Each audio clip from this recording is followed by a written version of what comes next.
વિદ્યાર્થી મિત્રો,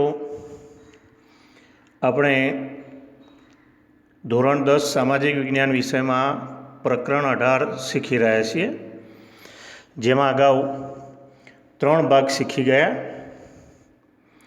ત્રીજા ભાગમાં આપણે ખાસ જોયું કે ગ્રાહકને બજારનો રાજા કહેવામાં આવે છે, તેમ છતાં તેની સાથે કઈ કઈ રીતે છેતરપિંડી થાય છે એ વિશેની ખાસ આપણે સમજ મેળવી હતી। આજે બાળ મિત્રો આપણે ગ્રાહક સાથે જે છેતરપિંડી થઈ રહી છે તેનાથી બચવા માટે શું શું કરવું જોઈએ એની ફરજોમાં આપણે ઘણું બધું શીખી ગયા, પરંતુ ભારત સરકાર જે છે તે ગ્રાહકોના ભલા માટે વિવિધ માર્કાઓ દ્વારા ઉત્પાદિત ચીજવસ્તુઓનું વેચાણ થાય એવા પ્રયત્નો કરે છે। તો આજે આપણે એના વિશે બાળ મિત્રો માહિતી મેળવવા પ્રયત્નો કરીએ। તો એવી જે રાષ્ટ્રીય સંસ્થાઓ છે એને આપણે ગુણવત્તા માનક રાષ્ટ્રીય સંસ્થાઓ કહીશું, જે ભારત સરકાર દ્વારા નિર્મિત છે। અને એમાં સર્વપ્રથમ યાદ રાખીએ, 1947માં આવી ગુણવત્તા માનક જે રાષ્ટ્રીય સંસ્થા સ્થપાઈ એનું નામ ISI હતું, જેનું પૂરું નામ પણ આપણે જાણવાનો પ્રયત્ન કરીએ, ઇન્ડિયન સ્ટાન્ડર્ડ ઇન્સ્ટિટ્યૂટ, ભારતીય ગુણવત્તા શાખા। અને હવે આજે એનું નામ જે છે તે ટૂંકા BIS નામે ઓળખાય છે। બાળ મિત્રો, ISI ઈસવીસન 1986થી એનું નામ બદલાયેલ છે અને BISના નામથી ઓળખાય છે, એટલે કે બ્યુરો ઓફ ઇન્ડિયન સ્ટાન્ડર્ડ્સ આ નામે એ ઓળખાય છે। અને બાજુમાં બાળ મિત્રો તમે જોઈ શકો છો આ ISIનો માર્કો પણ પરીક્ષામાં બાળ મિત્રો પૂછાતું હોય છે કે ચિત્ર એક આપેલું હોય, એની ચિત્ર કોઈ પણ એક માર્કાનું હોય અને પૂછાય કે આ માળકો જે છે તે શું દર્શાવે છે, અથવા તો એનું પૂરું નામ શું છે, વગેરે વગેરે એમાંથી પૂછાતું હોય છે। તો એ ખાસ આપણે તૈયાર કરી લઈશું। તો આ ISIનો માર્કો આપણે જોયો। હવે આ BIS જે છે તે જે જુદી જુદી કંપની ચીજવસ્તુઓ ઉપકરણો બનાવે છે, એમાં જે ગુણવત્તાસભર ચીજવસ્તુઓ હોય એના ઉપર BIS સંસ્થા જે છે તે આપણે હાલ જે માળકો જોયો બાજુમાં, જે ISI માળકો જે જોયો એ માળકો વાપરવાની છૂટ આપે છે, એટલે કે એ ચીજવસ્તુઓ જે છે તે ભરોસાપાત્ર છે, કે તમે ખરીદો તો એ વિશ્વાસપાત્ર છે, ભરોસાપાત્ર છે। તો અહીંયા તમે આ ISI માર્કો મેં હમણાં કહ્યું એમ ઇન્ડિયન સ્ટાન્ડર્ડ ઇન્સ્ટિટ્યૂટ આ યાદ રાખીશું। અને આ છે BIS સંસ્થાનો લોગો, બરાબર। આ માનક જે પથ પ્રદર્શક કહેવામાં આવે છે એ આ BIS સંસ્થાનો લોગો છે, એ પણ આપણે ખાસ યાદ રાખી લઈશું। જો પરીક્ષામાં પૂછાય કે આ લોગો શાનો છે, ત્યારે આપણે BIS સંસ્થાનો યાદ રાખીશું। ત્યાર પછી ત્રીજી મહત્ત્વની બાબત એની અંદર કે આ માર્કો જે છે તે ખાસ કરીને ટેક્સટાઇલ, કેમિકલ, જંતુનાશકો, રબર, પ્લાસ્ટિકની બનાવટો, સિમેન્ટ, ધાતુઓ, ઇલેક્ટ્રિક ઉપકરણો, આ બધા ઉપર ISIનો માર્કો જે છે તે લગાવવામાં આવે છે, અને જે BIS જે છે એ લગાવવાની છૂટ આપે છે, જે ગુણવત્તાસભર ચીજવસ્તુ હોય તો આપણે બજારમાંથી જ્યારે ચીજવસ્તુઓ ખરીદીએ ત્યારે ISI માર્કાવાળી ચીજવસ્તુઓ જે છે ખરીદવાનો આગ્રહ રાખવો જોઈએ, તે ગુણવત્તાની દ્રષ્ટિએ ભરોસાપાત્ર છે, ખાસ યાદ રાખીશું। ત્યાર પછી છે અન્ય ISI માર્કા સિવાય અન્ય ચીજવસ્તુઓ જે છે, દાખલા તરીકે મધ છે, ઘી છે, મરી મસાલા છે, આ બધા ખાદ્ય પદાર્થો અને વન્ય પેદાશો છે, બાગાયતી ખેત પેદાશો છે, અને ખેત ઉત્પાદન પર આધારિત જે અન્ય ઉત્પાદનો જે છે એના ઉપર એગમાર્કનો માર્કો લગાવવામાં આવે છે। દાખલા તરીકે ઘીના ડબ્બા ઉપર એગમાર્ક નો માર્કો જોવામાં આવે છે અને આ એગમાર્ક જે છે તે લાયસન્સ પરવાનો જે છે તે DMI જે છે એને પરવાનો આપે છે અને એનું પૂરું નામ આપણે યાદ રાખવાનો પ્રયત્ન કરીએ. ડિપાર્ટમેન્ટ ઓફ માર્કેટિંગ ઇન્ટેલિજન્સ એ DMIનું પૂરું નામ છે. ડિપાર્ટમેન્ટ ઓફ માર્કેટિંગ ઇન્ટેલિજન્સ એનું પૂરું નામ છે અને એ જુદા જુદા જે એના BISના પ્રાદેશિક કાર્યાલયો આવ્યા હોય એની અંદર જો આપણને કોઈ ફરિયાદ હોય તો એની અંદર આપણે ફરિયાદ કરી શકીએ છીએ. એના વિશે આપણે પાછળથી વાત કરવાના છીએ. અને આ છે એનો એગમાર્કનો માર્કો. એટલે મેં હમણાં કહ્યું કે વિવિધ માર્કા પૂછાય તો શાના માર્કા છે તો એ પણ આપણે યાદ રાખીશું. બરાબર, તો એ પૂરું યાદ રાખવાનો જે છે આપણો પ્રયત્ન કરીએ. હવે એગમાર્કનું જે છે પૂરું નામ આપણે યાદ રાખવાનો બાળ મિત્રો પ્રયત્ન કરીએ. એગ્રીકલ્ચર માર્કેટિંગ એગનું એનું ફૂલ નેમ છે એગ્રીકલ્ચર. પહેલો એની અંદર AG જે અક્ષર છે આ AG, બરાબર, તો એનું પૂરું નામ જે છે તે એગ્રીકલ્ચર છે. અને ત્યાર પછી છે MAR, બરાબર, તો એનું પૂરું નામ છે માર્કેટિંગ. એગ્રીકલ્ચર માર્કેટિંગ આ લોગો જે છે એગમાર્કનું એનું પૂરું નામ છે, યાદ રાખીએ. હવે એ જ રીતે આજે સૌથી મહત્ત્વની બાબત જે છે તે સોનાના દાગીના. બાળ મિત્રો, આપણે બજારમાંથી સોનાના દાગીના જ્યારે દુકાન પરથી લઈએ છીએ ત્યારે એ સોનું શુદ્ધ છે કે નહીં તે એક ખાસ ખાતરી આપણે કરવી પડે છે. અને ખાતરી જે છે એ સોનાના દાગીના ઘરેણાં જે છે એના ઉપર રહેલા જુદા જુદા ચિહ્નો જે છે ને એ આપણને એ સોનું જે છે તે ગેરંટેડ છે કે નહીં, તે શુદ્ધ છે કે નહીં તે જાણી શકાય છે. તો એમાં પહેલાં સમજ મેળવી લઈએ, પછી હું તમને એ આખી બાબત સમજાવું છું. તો સોનાના દાગીના પર ખરીદતી વખતે કઈ કઈ બાબતોના ચિહ્નો જે છે એ યાદ રાખવા જોઈએ. પ્રશ્ન તરીકે સોનાના દાગીના ખરીદતી વખતે ધ્યાનમાં રાખવાના ચિહ્નો. તો પહેલું એના ઉપર BISનો માર્કો હોય છે, જે હું હમણાં બતાવું છું તમને. સોનાના દાગીના પર BIS માર્કો હોય છે. તેના પર શુદ્ધતાની ગેરંટી આપતો જુદો જુદો નંબર હોય છે. એમાં જેમ કે 22 કેરેટનું સોનું જે છે એના માટેનો 916 નંબર છે, ખાસ યાદ રાખીએ. બરાબર, આપણે કહીએ ને બજારમાં કે ભાઈ 22 કેરેટનું શુદ્ધ સોનું છે આ, તો એ ઘરેણા ઉપર 916 નંબરનો અંક લખેલો હોય છે, જે 22 કેરેટ શુદ્ધ સોનાની સંજ્ઞા દર્શાવે છે. ત્યાર પછી કેન્દ્ર સરકારે હોલમાર્કનો લોગો આપેલો હશે, જે પણ હું તમને દેખાડું છું.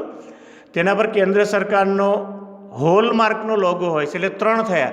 BIS માર્કો હોય છે, પછી સોનાની શુદ્ધતાના નંબર હોય છે જેમ કે 916, ત્રીજું હોલમાર્કનું ચિહ્ન હોય છે, ચોથા નંબર યાદ રાખીએ તેના પર જે જેવા ચિહ્ન હોય છે. જે જેવા છે એટલે માત્ર જે નહીં, એ પણ કયા હોઈ શકે હું તમને બતાવું છું.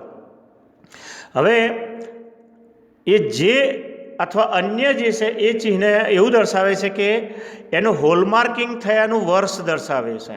એનો માર્કો અથવા બનાવટની જે વર્ષ જે છે એ વર્ષ દર્શાવે છે. અને છેલ્લો જે લોગો એક હોય છે વચ્ચે એ વિક્રેતા ઉત્પાદક જે છે એનો લોગો હોય છે. તો એ જાણવાનો આપણે પ્રયત્ન કરીએ. તો અહીંયા આગળ બાળ મિત્રો, અહીંયા આગળ આ સોનાનું ઘરેણું છે, એમાં આપણે પહેલું જે લીધું એમાં બરાબર આપણે લીધું ને કે તેના ઉપર BISનો માર્કો હોય છે. તો તમે વિદ્યાર્થી મિત્રો આ જોઈ શકો છો. પહેલો આપણે જોયો ને શરૂઆતમાં મેં તમને દેખાડ્યો BIS સંસ્થાનો લોગો, તો આ માર્ગો. પછી 22 કેરેટની શુદ્ધતાનો નંબર 916 છે, જુઓ. અને ત્યાર પછી વચ્ચે તમે બાળ મિત્રો જોઈ શકો છો આ જે છે ને એ હોલમાર્કનો લોગો છે. ત્યાર પછી છે જે વિક્રેતા જે છે, વિક્રેતા પોતાનો લોગો હોય છે. જે જ્વેલર હોય, બરાબર છે, દાગીના વેચનાર, એનો પોતાનો લોગો હોય છે. અને છેલ્લું આપણે હમણાં લીધું ને જે એટલે દાખલા જે ઉદાહરણ તરીકે આપણે લઈએ તો જે એટલે 2008નું વર્ષ દર્શાવે છે. તો આ 5 લાઈન આપણે લીધી બાળ મિત્રો, એ 5 ચિહ્નો આપણે યાદ રાખવાના છે. અહીંયા આગળ તમે જોઈ શકશો તો પહેલું આપણે જે લીધું બાળ મિત્રો એની અંદર તમે સમજી શકો છો આ લોગો આવી ગયો, બરાબર. પછી હમણાં આપણે 916 લીધું, બરાબર છે.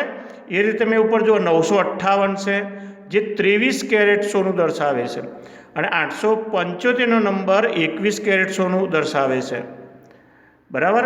એ બાબત પણ આપણે ધ્યાનમાં રાખીશું. પછી હમણાં લીધો ને એ રીતે જો જે 2008 લીધું હતું એમ અહીંયા આગળ તમે જોઈ શકો છો કે AEGA આ 3 માટે 2000નું વર્ષ વપરાય છે, બરાબર છે. ત્યાર પછી બાજુમાં તમે જોઈ શકો છો B ફોર 2001, J ફોર 2008 તો આપણે લીધું, અને K ફોર 2009. તો આ રીતે જે સંજ્ઞાઓ જે છે એ જે તે હોલમાર્કિંગનું વર્ષ જે છે તે દર્શાવે છે. અને છેલ્લો આપણે લીધું ને હમણાં કે જે તે વિક્રેતાનો માર્કો હોય છે એ આપણે યાદ રાખીશું, બરાબર. હમણાં આપણે જે 5 ચિહ્નો જોયા એ પ્રમાણે તમે જોઈ શકો છો, રાઈટ. અહીંયા દાખલા તરીકે એક વધારાનો અક્ષર આપણા માટે આવ્યો, અહીંયા તમે જોઈ શકો છો T આવ્યો. તો T જે છે ને એ 2016નું વર્ષ દર્શાવે છે. 916 તો ખબર પડી ગઈ, હવે દરેકને યાદ રહી જવું જોઈએ, બરાબર. 916 એ યાદ રહી જવું જોઈએ. 22 કેરેટ સોનાની શુદ્ધતા દર્શાવતો માર્કો છે, અને એની બાજુમાં હોલ માર્ક છે. ત્યાર પછી જ્વેલરનો માર્કો હોય છે, અને છેલ્લે જે તે વર્ષ હોય છે એ આપણે યાદ રાખીશું. ત્યાર પછી એક અન્ય આપણે માર્કો યાદ રાખવાનો છે બાળ મિત્રો, FPOનો. ખાસ આપણે આ માર્કાઓ યાદ રાખવાના છે, એમાંથી કોઈ પણ એક માર્ક્સનો માર્કો પૂછાઈ શકે છે, ખાસ યાદ રાખીશું. એટલે દરેક પુસ્તકમાં પણ આપેલા છે, એટલે પુસ્તકમાં પણ એ માર્કાઓ એક વખત આપણે વાંચી લેવા જોઈએ, તૈયાર કરી લેવા જોઈએ. પહેલાં એનો ફૂલ નેમ જોઈ લઈએ, ફૂડ પ્રોડક્ટ ઓર્ડર. એટલે આપણે જોઈએ છે બજારની અંદર એવી ચીજવસ્તુ જે પેકિંગમાં હોય છે બાળ મિત્રો, અને એમાં ખાસ કરીને ટીન આપણે જેને કહીએ છીએ, કેન કહીએ છીએ, બરાબર છે, કે જેની અંદર જુદા જુદા જ્યુસ ભરેલા હોય છે, ફ્રૂટ ભરેલા હોય છે, જુદા જુદા જામ હોય છે, બરાબર. તો આ આવી ફળોમાંથી અને શાકભાજીમાંથી બનાવેલા ટીન જે છે એના ઉપર આ FPOનો માર્કો જોવા મળે છે. આ માર્કો ખાસ યાદ રાખી લઈએ, food product order, right. FPO યાદ રાખીએ. અને હમણાં આપણે કહીએ કે ફળો અને શાકભાજી પર આધારિત, તમે બાજુમાં જુઓ છો આ જે છે આ ટીન છે, જુઓ આ ટીન છે, બરાબર છે. પછી આ રીતે બોટલમાં વિવિધ પ્રકારના જામ છે, ફ્રૂટ છે, જ્યુસ છે, આ બધું ભરીને એનું વેચાણ કરવામાં આવે છે. પણ એના ઉપર જે છે તે આ FPOનો માર્કો તમે જોઈ શકો છો. નીચે તરફ જુઓ, આ FPOનો માર્કો આવી રીતે માર્કા લગાવેલા હોય છે. ત્યાર પછી અન્ય એક માર્કો આપણે યાદ રાખવાનો છે, વૂલ માર્ક, કે ઊનની બનાવટો ઉપર આધારિત. આપણે જાણીએ છીએ ઘેટા બકરામાંથી મેળવેલું જે ઊન છે, ગરમ ઊન, જેનો અર્થ થાય છે ગરમ. તો આ ગરમ પોશાક જે હોય છે અને જે ગરમ વસ્ત્રો જે બનાવવામાં આવે છે એના ઉપર વૂલ માર્કો લગાવવામાં આવે છે.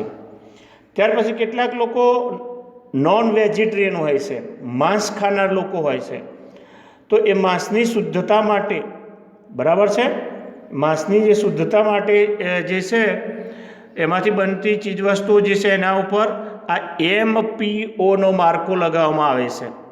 મીટ પ્રોસેસિંગ ઓપ્ટિમાઇઝર એનું પૂરું નામ છે, તો એ માર્કો લગાવવામાં આવે છે. અને ત્રીજો છે કે યાંત્રિક પ્રક્રિયા, યંત્રો દ્વારા જે પેકિંગ દ્વારા તૈયાર થયેલ જે ખોરાકની બનાવટો જે છે એના ઉપર BIS દ્વારા આ માળકો લગાવવામાં આવે છે, HACCP, hazard analysis and critical control point. આ માર્કો લગાવવામાં આવે છે. તો અહીંયા આગળ પહેલો તમે જોઈ શકો છો આ હોલ જે આ માર્કો છે, વૂલ માર્કનો માર્કો છે, ઊનની બનાવટો. તમે આ જોઈ શકો છો, આ ઊનની બનાવટો જુઓ તમે, આ વસ્ત્રો જે છે એના ઉપર આ માર્કો જે છે તમને સ્પષ્ટ દેખાય છે, વૂલ માર્કનો માર્કો લગાવેલો છે. એટલે એ યાદ રાખીશું આપણે. ત્યાર પછી આ માર્કો યાદ રાખીશું, MPO, મીટ પ્રોસેસિંગ ઓપ્ટિમાઇઝર, બરાબર. માંસની જે બનાવટો છે, મટન છે વગેરે જે છે નોન વેજીટેરિયન, એના ઉપર આ માર્કો જોવા મળે છે, MPOનો. અને ત્યાર પછી આપણે અન્ય એક માર્કો લીધો જે યાંત્રિક પ્રક્રિયા દ્વારા જે ખોરાકના ઉત્પાદનો છે એના ઉપર hazard analysis critical control point HACCP આ માર્કો લગાવવામાં આવે છે. અને ત્યાર પછી છે પર્યાવરણને ખાસ ધ્યાનમાં રાખીને આ ઇકો માર્ક જે છે એ શરૂ કરવામાં આવ્યો છે ભારતમાં.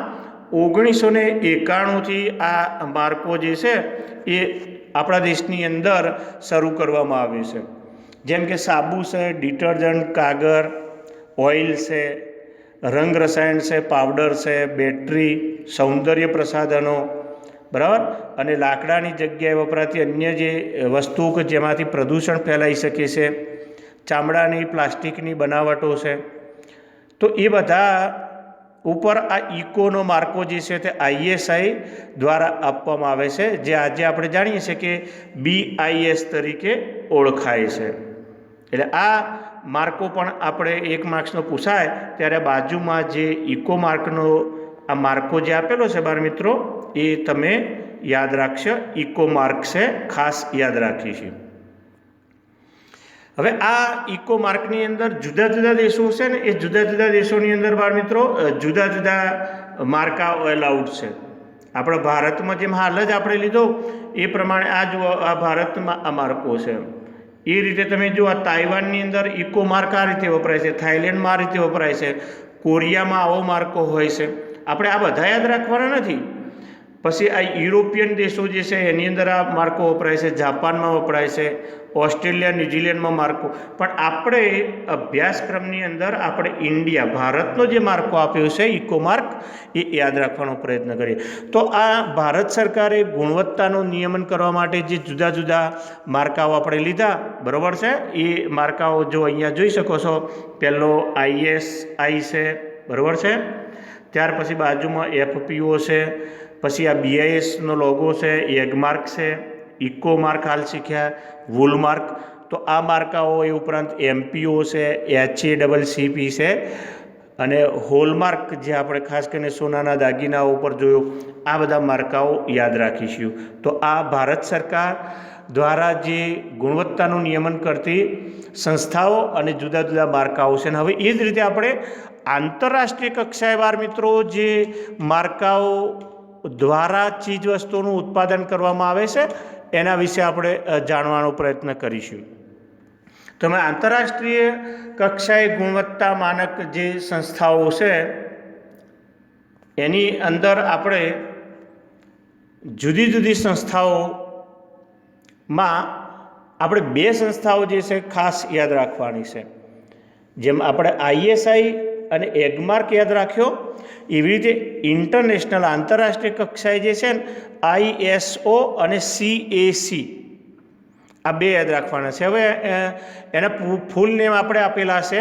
પહેલું જુઓ ISO ઇન્ટરનેશનલ સ્ટાન્ડર્ડાઇઝેશન ઓર્ગેનાઇઝેશન, બીજું છે CAC કોડેક્સ એલિમેન્ટ્રિયસ કમિશન. આ રીતે આ એના ફૂલ નામ છે, આપણે ધ્યાનમાં રાખીશું. બંને આંતરરાષ્ટ્રીય સંસ્થાઓ છે. હવે એના વિશે આપણે માહિતી મેળવીએ તો સર્વપ્રથમ ISO તો યાદ રાખીએ ISIની જેમ જ આની સ્થાપના જે છે તે સ્થાપના વર્ષ 1947 યાદ રાખીશું. હવે અહીંયા આગળ એના મુખ્ય મથક વડું મથક જે છે ને યાદ રાખવાના છે બાળ મિત્રો. તો સ્વિટ્ઝરલેન્ડના જીનીવામાં આ ISO સંસ્થા જે છે એનું વડું મથક આવેલું છે. 1 માર્ક્સ માટે પૂછાય ત્યારે ખાસ યાદ રાખી લઈશું જીનીવા, સ્વિટ્ઝરલેન્ડના. જેમ આપણે WTOનું વડું મથક જોયું હતું એ રીતે અહીંયા આગળ ISOનું વડું મથક જીનીવા યાદ રાખીએ. હવે આ જે છે ને જુદા જુદા દેશો આંતરરાષ્ટ્રીય કક્ષાએ વેચાણ કરી શકાય એવી ચીજવસ્તુઓનું ઉત્પાદન કરે છે. એટલે એક દેશમાંથી બીજા દેશમાં એનું વેચાણ થતું હોય છે. એટલે એક દેશમાંથી બીજા દેશમાં એ ચીજવસ્તુની ખરીદી ત્યારે જ માન્ય ગણાય બાળ મિત્રો કે જ્યારે ઉત્તમ ગુણવત્તાવાળી હોય. માત્ર ગુણવત્તા નહીં, ઉત્તમ ગુણવત્તાવાળી કે જે આંતરરાષ્ટ્રીય કક્ષાએ માન્ય હોય. તો એ ક્યારે ગણાય કે જ્યારે એના ઉપર ISOનો માર્કો હોય. અને જુદી જુદી ગુણવત્તાસભર જે ચીજવસ્તુઓ છે ને એના ઉપર ISO 9000નો માર્કો હોય છે, જે અહીંયા લખેલું છે તે મોબાઈલમાં જોઈ શકો છો. અને એ જ રીતે પર્યાવરણ વ્યવસ્થાપન પદ્ધતિ માટે ISO 14000ના નિશાનો લગાવવામાં આવે છે કે ભાઈ આ વસ્તુના ઉત્પાદનથી પર્યાવરણને કોઈ નુકસાન થતું નથી. એના ઉત્પાદન અને ઉપભોગ માટે ISO 14000નો માર્કો લગાવવામાં આવે છે. આ તમે જોઈ શકો છો, ઇન્ટરનેશનલ કક્ષાએ ISOનો આ માળખો છે. અને હમણાં કહ્યું તે પ્રમાણે ઉત્તમ ગુણવત્તાવાળી વસ્તુઓ માટે ISO 9000નો માર્કો છે. અને પર્યાવરણ વ્યવસ્થા પદ્ધતિ માટે આ ISO 14001 છે. એન્વાયરમેન્ટ મેનેજમેન્ટ સિસ્ટમ પર્યાવરણ વ્યવસ્થાપન પદ્ધતિ માટે આ માર્કો આપણે યાદ રાખીશું. બીજી સંસ્થા જે છે બાળ મિત્રો CAC, બરાબર. બીજી સંસ્થા CAC જેની સ્થાપના 1963માં થઈ છે. અને એની સ્થાપના જે છે તે FAO અને WHO એટલે WHO આ બે સંસ્થાઓ દ્વારા આ CAC નામની સંસ્થા સ્થપાઈ છે. FAO, બરાબર. એનું પૂરું નામ જે છે એ બાળ મિત્રો કદાચ પૂછાય તો આપણે એ યાદ રાખવાનો પ્રયત્ન કરીશું. Food and agriculture organisation. Food and agriculture organisation એટલે કે ખાદ્ય તથા ખેતી સંગઠન એનું નામ છે. અને WHO એટલે વર્લ્ડ હેલ્થ ઓર્ગેનાઇઝેશન વિશ્વ આરોગ્ય સંસ્થા છે. અને એનું વડું મથક ઇટાલી દેશની રાજધાની રોમમાં આવેલું છે. એ આપણે યાદ રાખીશું. ISO માટે જીનીવા અને CAC માટે રોમ, ઇટાલીના પાટનગરમાં યાદ રાખીશું. અને આ જે છે ને એ આંતરરાષ્ટ્રીય કક્ષાએ જે ખાદ્ય પદાર્થો જે છે એને પ્રમાણિત કરવાનું કામ કરે છે. હવે વિદેશમાંથી આપણા દેશમાં જ્યારે એ ચીજવસ્તુઓ આવવાની હોય છે એવા વખતે આ CAC સંસ્થા જે છે તે ભારતની મૂળ જે સંસ્થાઓ આપણે જાણીએ છીએ કે ભારતમાં એક તો BIS એ મુખ્ય ભારત સરકારની ગુણવત્તા નિયમન ધરાવતી સંસ્થા છે, બરાબર છે, બ્યુરો ઓફ ઇન્ડિયન સ્ટાન્ડર્ડ. અને બીજી આંતરરાષ્ટ્રીય કક્ષાની જે સંસ્થા છે ISO. તો આ બંનેના સંપર્કમાં CAC રહે છે અને એ કામ કરે છે. અને આ CAC સાથે સંપર્કમાં રહીને કાર્ય કરવાનું કામ ભારતની જે director general of health services નામની જે સંસ્થા છે એ કામ કરે છે. તો આ રીતે આ આંતરરાષ્ટ્રીય કક્ષાએ બે સંસ્થાઓ ISO અને કોડેક્સ એલિમેન્ટરિયસ કમિશન એટલે કે CAC છે, ખાસ યાદ રાખીશું. આ જે છે કોડેક્સ એલિમેન્ટરિયસ ઓર્ગેનાઇઝેશન સંસ્થા જે છે, બરાબર, આંતરરાષ્ટ્રીય સંગઠન જે છે, કમિશન છે, એ નો માર્કો તમે આ જોઈ શકો છો.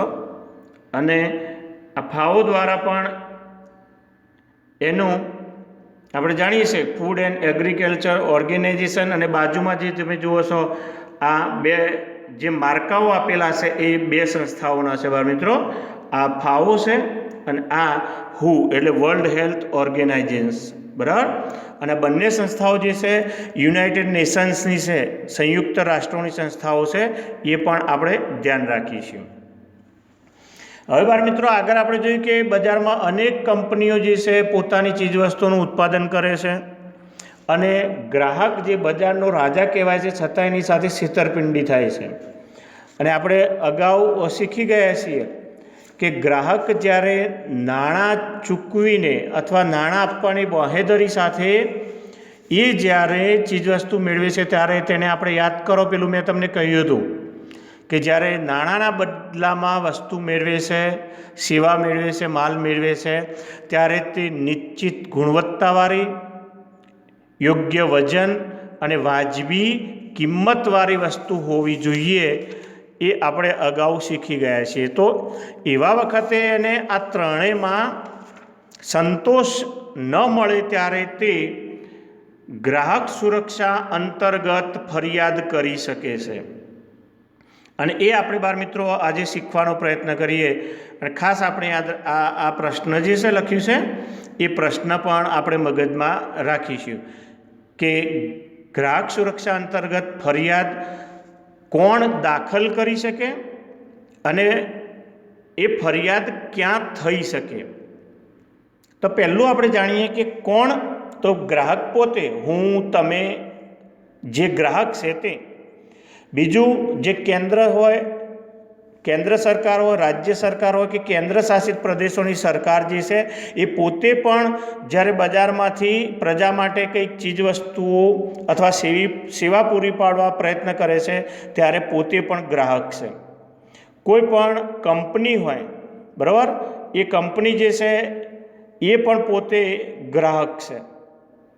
હવે ગ્રાહકમાં એવું નહીં કે એક જ વ્યક્તિ જે છે તે ગ્રાહક હોઈ શકે। દાખલા તરીકે વસ્તુ બજારમાંથી હું લાવું છું અને મારા ઘરના સભ્યો એનો ઉપભોગ કરે છે ત્યારે એ પોતે ઉપભોક્તા છે, એટલે બીજા અર્થમાં પોતે પણ ગ્રાહક છે, ચીજવસ્તુનો ઉપભોગ કરનાર ઉપભોક્તા જે છે તે, એટલે એ પોતે પણ ગ્રાહક છે। એટલે અહીંયા આગળ કુટુંબનો કોઈ પણ સભ્ય જે છે ને એ પણ અહીંયા આગળ નુકસાની બદલ, ખામી બદલ નુકસાન કરી શકે છે। એટલે આટલી વ્યક્તિઓ જે આપણે કહી તે લોકો જે છે એ ફરિયાદ કરી શકે છે। હવે ફરિયાદ ક્યાં થઈ શકે, તો આગળ બાળ મિત્રો આપણે શીખી ગયા કે ત્રિસ્તરીય અર્ધન્યાયી જે અદાલતોની સ્થાપના કરવામાં આવી છે, બરાબર, જેને આપણે ગ્રાહક ફોરમ કે કમિશનો વગેરે તરીકે જે આગળ શીખી ગયા, એની અંદર જેમ કે સ્થાનિક કક્ષાએ જિલ્લા ફોરમ છે, જેમ કે જિલ્લા કક્ષાએ જિલ્લા ફોરમ, રાજ્ય કક્ષાએ જે છે રાજ્ય કમિશન અને રાષ્ટ્રીય કક્ષાએ રાષ્ટ્રીય કમિશનમાં આપણે કેસ કરી શકીએ છીએ। અને એ સિવાય ગ્રાહક કચેરી હોય, ગ્રાહક મંડળો હોય અને છેલ્લે કલેક્ટર કચેરીની અંદર પણ તમે ફરિયાદ કરી શકો છો। સ્થાનિક પુરવઠા કચેરી જે મહત્ત્વની છે ખાદ્ય પુરવઠા અને ચીજવસ્તુઓ માટેની, તો એની અંદર પણ, અને સાથે સાથે અગાઉ આપણે જોયા હતા કે તોલમાપના સાધનોમાં ત્રુટિ જણાય તો તોલમાપ વિજ્ઞાન શાખા જે છે એની અંદર પણ તમે ફરિયાદ કરી શકો છો। તો અહીંયા બે પ્રશ્નો આપણે શીખ્યા કે ફરિયાદ કોણ કરી શકે અને ફરિયાદ ક્યાં થઈ શકે। હવે આપણે જાણીએ બાળ મિત્રો પાઠના અંતિમ ભાગ તરફ કે આપણે આ ફરિયાદ કેવી રીતે કરી શકીએ, કોણ કરી શકે, ક્યાં કરી શકે એ તો જાણી લીધું। હવે ફરિયાદ જે છે એ કેવી રીતે થઈ શકે, તો પહેલાં બાળ મિત્રો આપણે જે ચીજવસ્તુ લાવ્યા હોઈએ એ ચીજવસ્તુ દુકાનદાર, વિક્રેતા, ઉત્પાદક જે છે એના ત્યાં જઈએ અને એને કહીએ કે ભાઈ તમે આપેલી વસ્તુ ગેરંટી પ્રમાણે, વોરંટી પ્રમાણે કામ કરતી નથી, અમે જે ખર્ચ કર્યો, નાણાં ચૂકવ્યા, બિલ ચૂકવ્યું એના પ્રમાણમાં એ વસ્તુ અમને સંતોષ આપતી નથી, એના સમય પિરિયડની અંદર જે ગેરંટી આપી છે, વોરંટી આપી છે એ પ્રમાણે કામ કરતી નથી, તો એનો તમે ઉકેલ લાવી આપો, એટલે કે નિરાકરણ લાવી આપો। હવે એ જો પહેલ બતાવે છે કે હા સર વસ્તુ આ રીતે છે અને ગેરંટેડ છે તો અમે એને રિપેર કરી આપીશું, બદલી આપીશું અથવા વસ્તુના બદલામાં તમને નાણાં પરત આપીશું, જો એવી તૈયારી બતાવે છે તો કોઈ પ્રશ્ન નથી। પણ જો એ આપણે જણાવેલ ફરિયાદ ધ્યાન ઉપર લેવા ન માગે અથવા પહેલ ન બતાવે, તૈયારી ન બતાવે, બરાબર છે, અને સ્પષ્ટ ના પાડે કે ના આ પ્રકારે તમને કોઈ ગેરંટી વોરંટી આપવામાં આવી નથી અને એનો સમય પિરિયડ પૂરો થઈ ગયો છે, અમે આવું કહ્યું નથી, અમે નહીં બદલી આપીએ, અમે આ ફરિયાદ ધ્યાનમાં નહીં લઈએ, ત્યારે મેં હમણાં કહ્યું એ પ્રમાણે જિલ્લા ફોરમ, રાજ્ય કમિશન, રાષ્ટ્રીય કમિશન, કલેક્ટર કચેરી, ગ્રાહક મંડળ, તોલમાપ વિજ્ઞાન શાખા વગેરેમાં જઈને તમે ફરિયાદ કરી શકો છો। તો એમાં આપણને એવું થાય કે ભાઈ ચલો આના માટે વકીલની જરૂરિયાત ઊભી થશે. તો બાળ મિત્રો એવું નથી, વકીલ તમે રોકી શકો છો, પણ વકીલ સિવાય પણ તમે જાતે એનું ફરિયાદનું નિવારણ લાવી શકો છો કે ભાઈ જણાવેલ પ્રમાણે વસ્તુમાં જે છે તે ઉણપ જણાય છે, એની ગુણવત્તા બરાબર નથી, એની શુદ્ધતામાં ખામી છે, એના વજનમાં તમે કહેલું એ પ્રમાણે ઘટ આવી છે, એની કિંમત તમે બરાબર જે લેવી જોઈએ એનાથી વધારે લીધી છે. આવા બધા જે પ્રશ્નો હોય તે તો એ તમે સાદા કાગળ ઉપર એની અરજી જે છે મેં અહીંયા નમૂનો બતાવ્યો છે. એક બાજુ તમે તમારું નામ, સરનામું, મોબાઈલ નંબર વગેરે જે છે એ લખી શકો છો અને અહીંયા જણાવ્યા પ્રમાણે જિલ્લા ફોરમ અદાલત, આપણે મહેસાણા જિલ્લામાં છે એટલે મહેસાણા જિલ્લા ફોરમ અદાલતમાં તમે એ અરજી સાદા કાગળ ઉપર કરી શકો છો અને સમગ્ર ફરિયાદનું જે છે ને એ વિગતપૂર્વક એનું વર્ણન કરવાનું હોય છે. જો તમે વકીલ મારફત એ કેસ કરવાનો હોય તો તમે એમાં સોગંદનામું પણ તમે કરાવી શકો છો. અને ફરિયાદ કેમ કરવી પડી એના કારણો તમારે સ્પષ્ટ જણાવવાના હોય છે, બરાબર છે. અને સૌથી મહત્ત્વનું છે આધાર પુરાવા.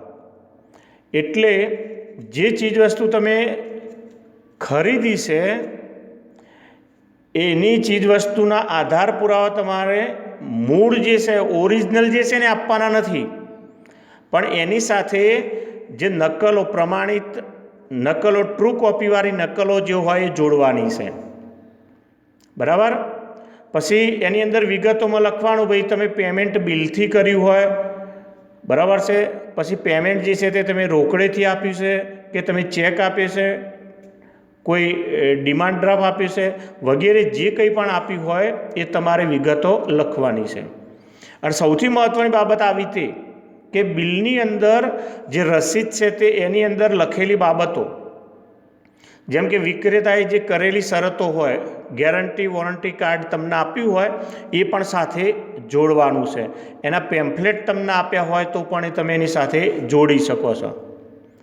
અને તમે આ જિલ્લા ફોરમ, જેને આપણે કોર્ટ કહીએ છીએ, કોર્ટની અંદર જે ફી ભરવાની હોય એ ફી ભરેથી તમે ફરિયાદ દાખલ કરી શકો છો. અને એ ફરિયાદ જ્યારથી ઉદ્ભવી ત્યાંથી 2 વર્ષ સુધી તમે ફરિયાદ દાખલ કરી શકો છો. એટલે આ રીતે આ બધી બાબતોને ધ્યાનમાં રાખીને તમે ગ્રાહક સુરક્ષા અંતર્ગત ગ્રાહક તરીકે ફરિયાદ કરી શકો છો. અને છેલ્લે વાર મિત્રો કે તમને ગ્રાહક સંબંધી ફરિયાદ કરવા કે એના કાયદા જાણવા બાબતે કોઈ મદદની જરૂર હોય કે ના આ તો મને ફાવતું નથી, શું કરવું, તો ગુજરાત સરકારે હેલ્પલાઇન ટોલ ફ્રી નંબર કે જેમાં ચાર્જ વગર તમે ટોલ ફ્રી નંબર પર આ માહિતી મેળવી શકો છો. 1-800-233-0222 ઉપર તમે હેલ્પલાઇન ટોલ ફ્રી નંબર ઉપર માહિતી મેળવી શકો છો. અને એ જ રીતે રાષ્ટ્રીય કક્ષાએ તમારે માહિતી મેળવવી હોય તો તમે 1-800-114-000 ઉપરથી તમે માહિતી મેળવીને માર્ગદર્શન લઈને ફરિયાદ કરી શકો છો. તો બાળમિત્રો અહીંયા આગળ આપણે પ્રકરણ 18 જે છે તે પૂર્ણ જાહેર કરીએ છીએ. નવા પ્રકરણમાં ફરીથી આપણે ભેગા થઈને શીખવાનો પ્રયત્ન કરીશું. ત્યાં સુધી આભાર. જય હિન્દ, જય ભારત.